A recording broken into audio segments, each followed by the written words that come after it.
What's up, everybody? Apex Academy here. Today I want to make a little bit different of a video. Today's video is going to be very, very special because there's a group of people who are operating exactly like this on Shopify, and I want to go ahead and make things very, very clear so that people can take value from this video and extract it into their own businesses, all right? So here I'm on the Shopify exchange. There's a business here being sold for supposedly $50,000. I looked at the stats, I looked at the website for about a second, and I knew exactly why I had to make this video. The person who is the creator of the store will eventually one day become successful from Shopify. When I say successful, I mean reaping a profit, benefiting off of it, basically achieving the Shopify dream, which is what for everybody? It's becoming, majorly successful. It's, making that profit, bringing home that profit, sitting on a pile of cash, bringing in the cash every single day. And there's a reason why I say that. But this business in itself is an amateur level business. And I want to expose some ideas to you that might be valuable to you that you can use, like I said, for your own business. So without further ado, let's jump into the video. Here it says average revenue per month, $711. Average sessions per month, we're looking at 459, which makes sense. Average sessions per month, you're looking at revenue, whatever. Kind of low, but, it is what it is. Average profit per month, we're looking at $1. Now, I'm sure this doesn't actually mean a real dollar, but let's go ahead and keep looking. And here it says inventory value, $5,000, okay? So basically what we're looking at a business is not a profitable business, okay? But that's perfectly fine. Let's look at these stats real quick, okay? The gross sales are $1,154, okay? No discounts, no returns. The net sales, like we said, there's some cost on taxes, some cost on shipping.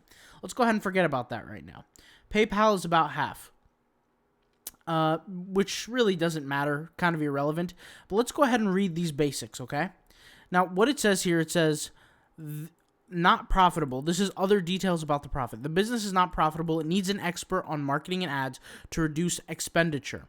Valuation reflects effort input into creating design of the product. Sourcing and manufacturing and, etc. haven't invested a lot of time into revenue or generated the business due to lack of time and experience. Something that I got to say about this, guys, is you better watch out who you buy your business from. Because some of these people put together a quote-unquote business, and I can tell this is not even a paid Shopify theme, not even a premium Shopify theme. We're looking at something very bare bones. They advertise a little bit, they make a few dollars here and there, and they expect to sell a business like this for 50 grand. I hope nobody buys this business for 50 grand. I hope nobody buys it, period. What this is a learning lesson for every single person watching this. Now let's go ahead and read why this business was started. The person who started this business was disappointed with existing sprouting products. Do you guys see the lack of detail here? Does it seem like somebody who really wants to sell this business for 50 grand? The answer is no, okay? The reason why I'm selling the business, e-commerce is not my expertise. Really, if it's not your expertise, why sell it for 50 grand? Let's continue reading. The product sells, but I don't know how to market and grow. This is the biggest problem in business today. All the Shopify gurus that you guys are hearing who are, running the $5 ads, even they are going through with this problem. Product sells, but I don't know how to market and grow. Now, the person, from what I could see here, I mean, we don't even know how much this person invested in ads. But the fact that he's writing here, $1 in profit, all these numbers are screwed up. Every single number of this is screwed up. The expenses, okay? Facebook, definitely more than $500 to get how many sessions per month? 459 sessions per month. Way more than that because you wouldn't have been in profit. It probably would have costed a few thousand, okay, a month, and that's my at least my minimum, okay. Inventory warehouse cost $115 a month for storage fees. We're looking at a Shopify plan of $29 and $10. So what we know for a fact is this business is in the hole, and it's in the hole a lot. And the person is probably charging 50 grand for the whole entire business because they want to make all their money back. Now, something very interesting. Let's go ahead and take a look at the actual website and let's try to diagnose what the problem is. Let's look at the very top, all right, guys? So we have like a little check mark here and it says in very small writing, "This has been such a fun and delicious experience for me and you rock. By the way, the grammar here sucks. I can't even, read the sentence properly. For making such a high quality, well designed product. And then the end quote, and then happy customer. Now, there's so many problems with this I could sit here and list out, but let's just ignore this for just a second. Here I see like a metal tin. I don't know how big it is. I don't know how small it is. I don't know if it's the size of my palm. I don't know if it's the size of my desk. I don't know what this is really. And I see here some stuff that's growing, like I'm thinking microgreens. I might be thinking like one of those weed crushers. I'm thinking a whole bunch of different thoughts. And then it says here, grow superfood greens at home. So initially when I see this, I have no idea what the hell this is. That's problem number one. And guys, I'm not trying to be disrespectful here. I'm just speaking out of honesty. I don't know what this does. And the spin timer here is going way too fast. Grow superfood. I can't even finish reading the sentence before it flips to the next screen. Start sprouting with your Sprout Buddy. Are you missing the health benefits of sprouting? Okay.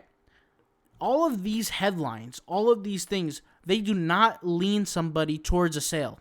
Do you guys remember the number one rule I taught when I said why use a hero banner? I said it has to benefit you in creating a sale. This right here does not do that.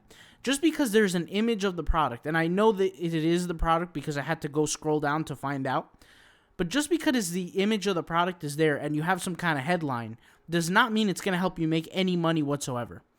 From the hero banner, if you were to use a hero banner, I need to know exactly what the product does, how much it costs, how is it going to benefit me, and why I should buy it. Those are the 4 questions that I should ask myself or that I should know right away from seeing the hero banner alone.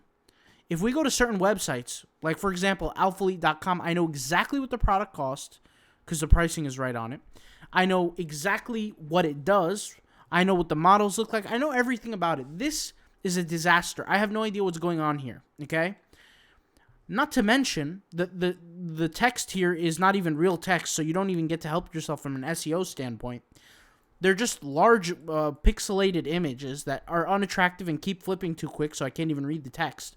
On top of that, this thing here that shows like a check icon with a quote, the average person is not going to be able to tell this is a quote, okay? And it says here, happy customer. I mean, the reviews can't just get fake enough. I mean, you want to have a more fake review than this, it's probably hard to beat, okay? Now, for a minute, before we even look at what's going on right here, let's just go ahead and ignore it for a second. Let's just scroll down. It says here, the Sprout Buddy, Sprout Growing Tray Kit, $59.99. So immediately they're trying to sell me. And what happens is, guys, and this is what we do a lot of the times as Shopify beginners, is immediately we try to get into the sale without setting up the customer. If you guys remember, I created the... maybe I should actually pull it up here. Let me go ahead and pause my screen. I'll just pull it up.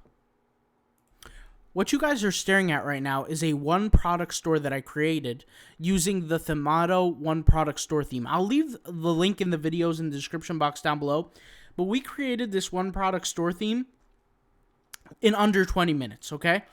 You just kind of go ahead and look at this, okay? Very quickly, you can tell the benefits of the product. You can tell what the product is that's being sold. You can tell what the product price is.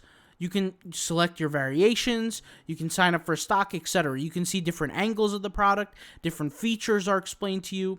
Different features here are explained to you what the product does. Just a whole slew of stuff, okay? This is the total opposite.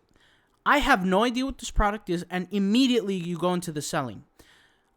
This works if I had previously known what this product is and what it does. I still cannot tell what this is. Right? Now, using common sense and sitting here for a little while and understanding it and try to, break it down, I understand that this somehow helps you grow greens. But that does not tell me, I can't understand that through these pictures. I just simply can't. I don't know what I'm buying here. Am I buying a membership to these products? Am I buying the actual tin? What am I buying exactly? I don't know. Now, $59.99, okay? Aside from, let's just assume the person who you're targeting knows what this product is, right? Let's just assume that is the case. How the hell is your product any better than the competitors? What are the features and benefits of this product? We can't tell that, but look at this design instead. I see what the product is, I see what the cost, but guess what? I see features right off the bat. I'm essentially, guys, you have to remember, whenever you're trying to sell a product to somebody, the customer not 9 times, but 99 times out of 100, they're not going to be just willing to hand over money right away. They're going to be asking a series of questions, and these questions are referred to as objections. In the sales world, we call them objections, right? And these objections are basically excuses that the customer might have in a question form or a statement form that's basically saying, in layman's terms, I don't want to buy your product unless you can get this taken care of, right? Now, I don't know who the ideal customer of this product is. Maybe somebody who wants to grow microgreens or whatever the case may be, but there's going to be a list of objections the consumer has. One of these objections could be, well, this tin looks like it might be too small for the amount of greens I want to grow, so this is no good. Or, what material is the tin made out of? Does it leach into the product? These are things that are referred to as objections. We have to put ourselves in customer shoes to guess what the customer really wants, right? And that's how it starts. This doesn't do that for me. All I'm seeing is, this is an example, guys. Like I said, a perfect example of somebody that saw a few tutorials on YouTube, decided to put a store together. This is why I say to you guys, when I used to do the Wolf videos, right? You guys remember Wolf of Shopify. Let me go ahead and pull them up. When I used to do the original Wolf of Shopify videos, let me pull it up, okay? With this theme, and I used to explain from a psychological standpoint why we do certain things when we use this theme to build our stores, right? Why we put the incentivization, the scarcity, all these things. It was exactly for this reason, so that the people who watch the video don't do dumb stuff like this, where they're literally just copying a tutorial that they saw from a fake guru, right? Slap it on a website and hope to death that they make millions of dollars. This is a complete debauchery, and defamation to the concept of e-commerce. This is not how e-commerce should be run at all. Here it says, meet your Sprout Buddy. What are we talking about here? We're talking about Sprout Buddy? I'm thinking of an actual human being. Is this company called the Sprout Buddy? Well, I wouldn't know that because there's no visible logo here, right? It's just some gray image. I only get to figure that out once I hit the menu button or scroll down, and then I could finally see the logo, right? So at first, I'm thinking, meet my Sprout Buddy. Is that like a person, or is that the tin? What is that exactly? And then he says here, guaranteed to make sprouting easy and fun. Well, I don't know what the benefits of sprouting are. So how on earth are you going to convert me? Especially when we look back with the ad that was used.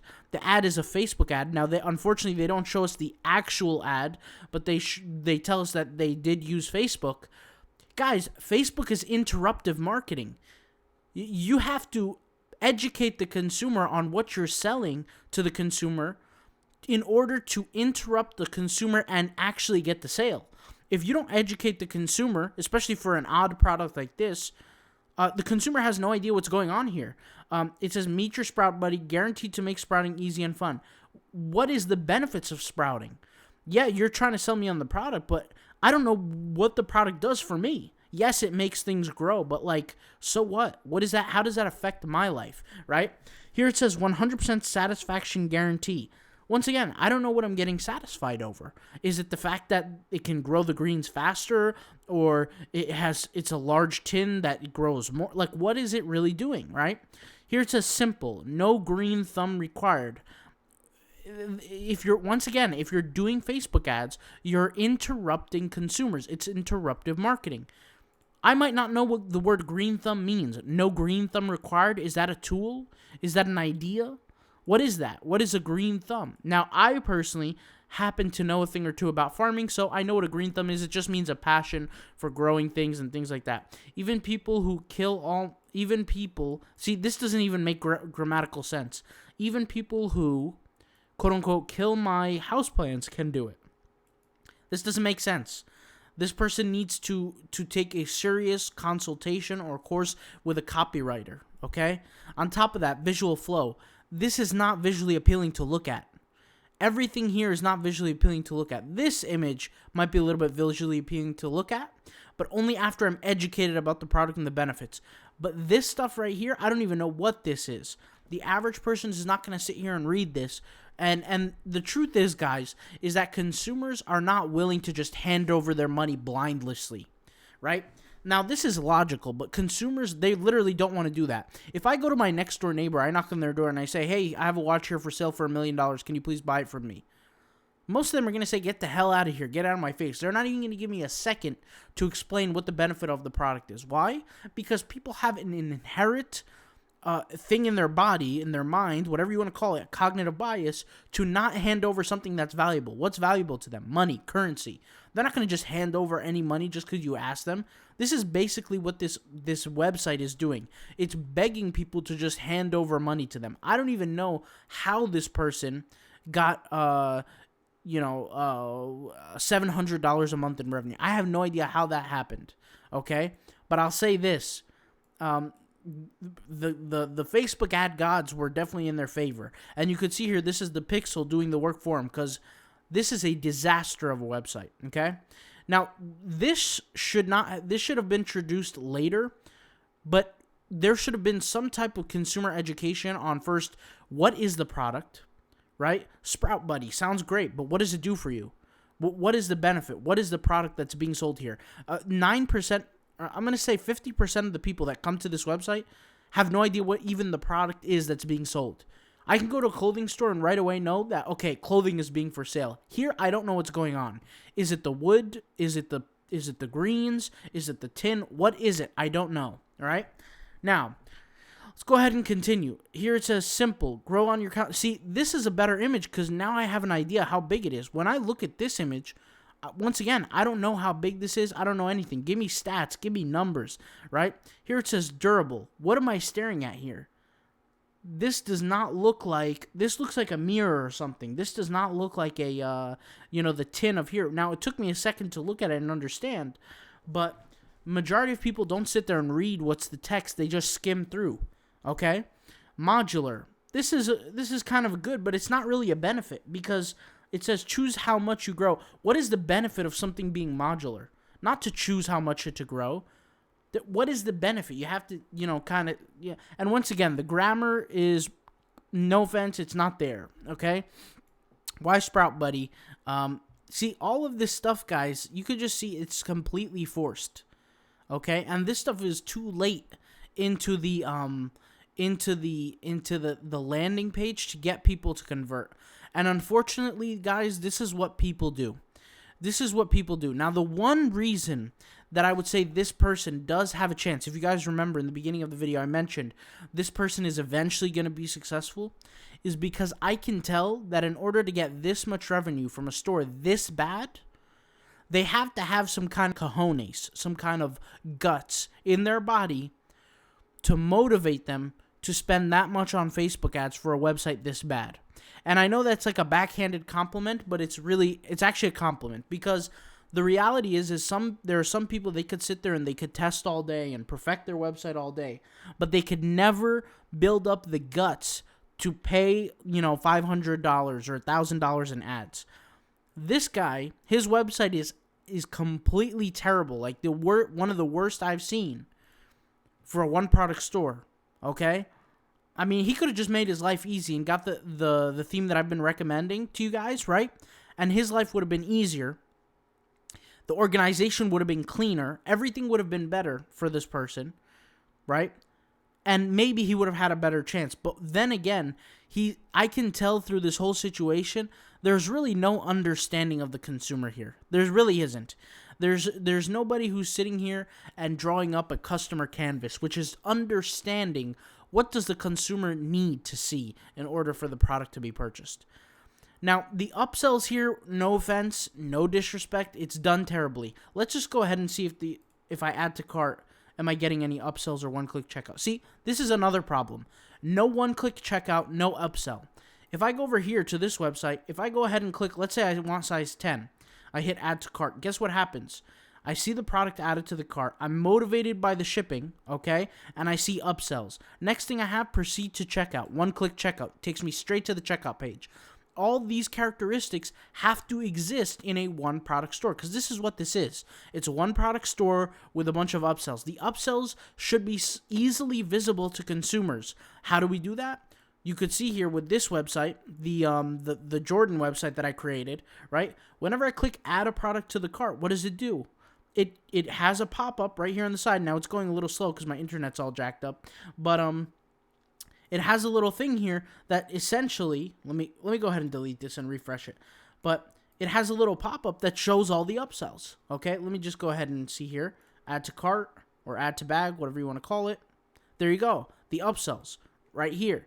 The motivational thing. Hey, congratulations, you got free shipping. You have to spend over $400 to get free shipping. The product's $1,400, right? All these things contribute to the sales. Now, once again, I've said this a million times. This guy, to be honest, what's his name? The Sprout Buddy. He could have got this theme, put it together, and it would have made a small difference. It wouldn't have made a huge difference in his business. I'll explain this, very clearly. And I've said this in other videos. But your Shopify theme is your weapon, okay? The sword could be in battle. If you're in battle, you're a soldier. The sword could be as sharp as you want it to be. But if you don't know how to control the sword and how to manipulate it and how to use it and how to swing it the right way, you're going to be dead in battle before you get anybody, okay? That's exactly what this person is. You can give them the best resources. Unless they go back and do the research and study the market truly and understand the concepts of business, they'll never be able to be successful, okay? But if the person knows what they're doing, you can give them a lack of resources and have a better chance of, succeeding. This is why I tell people, yes, it's not enough to just have a good Shopify theme. A Shopify theme is part of the equation. It's not enough to just have to know how to set up the website. You need to have the good resources. Just like I said, a warrior in battle needs both the experience, the courageousness, the motivation, but also the sharp weapon. For us guys, the Shopify theme is the sharp weapon, right? That sword, that axe, that whatever it is. But the skills, which the ability to design, the ability to understand what the customer wants, the ability to kind of show what that is also integrated into the weapon, which is aka the Shopify theme, but it's more importantly based on us and our hard work and our research. That's why you can't get some Joe Blow off the street who doesn't know anything about business and then give them the most expensive Shopify theme in the world and expect them to succeed. It doesn't work that way, right? It's a very even playing ground. So this was my analysis, guys, of why this website, why this business is a failing business. Now, could this business be successful one day? The answer is absolutely. I'm confident, right, that I could change this website out overnight, literally. And I'm not even saying that. I mean that truly, because I've done this so many times. I've done this for myself. I've done this for clients, etc. Now, the reality is that takes years and years and years to happen. I've told you guys this story, and I'll say it again. It took me 6 months to get my first sale. And I was building a subpar, low-level, low-quality business. Until then, I couldn't afford ads. I had to keep building and building and building my website and understanding the basics to business to be able to finally succeed and build something that's sellable. Okay? This business is not sellable, not for $5,000, not for $50,000, not even for $500, with due respect. Okay? The thing that's important here, guys, is to understand that just because you fail once doesn't mean it's over. Okay? You need to keep working hard. You need to keep pushing. This idea that you could just wake up and make millions one day doesn't happen unless you're either one of two people. Either A, you have Elon Musk level intelligence, or B, you have years and years and years of experience to back it up. You could tell here that this person probably doesn't have either, but you can build up the experience part. You can build up the education part. You can build all that up. And that's who I was, guys. I didn't wake up with Elon Musk level intelligence. That wasn't me. I had no idea what I was doing in business. There were no videos to guide me. There were no books or courses that I could get into. And even if there was, I couldn't afford them at the time. I tell this story over and over again, but I had $2,000 to start my first business. More than half of that was on physical product, and the other half, which is really a quarter, was spent all on softwares like website building, things like that. So I literally had, after that, $400 to my name, figure out how to make this business work. I couldn't afford ads, right? So my point here is guys, don't lose hope. Don't lose hope. Keep pushing. Keep trying to understand the customer. Try to figure out how to make the sales, right? Watch videos like this to tell you what businesses are doing wrong. The first thing you need to do, guys, is you need to assess What am I doing wrong in my business? What is causing me not to make the sales, not to pull in the business? Is it traffic? Is it conversion rate? Is it, what is it am I doing wrong? That's where the first question starts. So hopefully this video was of value to you guys. I really appreciate everybody who's watching, and I promise you, if you fully watch this video from the start to the end, you benefited yourself more than the 25 minutes that you invested in this video, all right? I'll talk to you guys later. Thank you guys for watching. Peace out. Bye.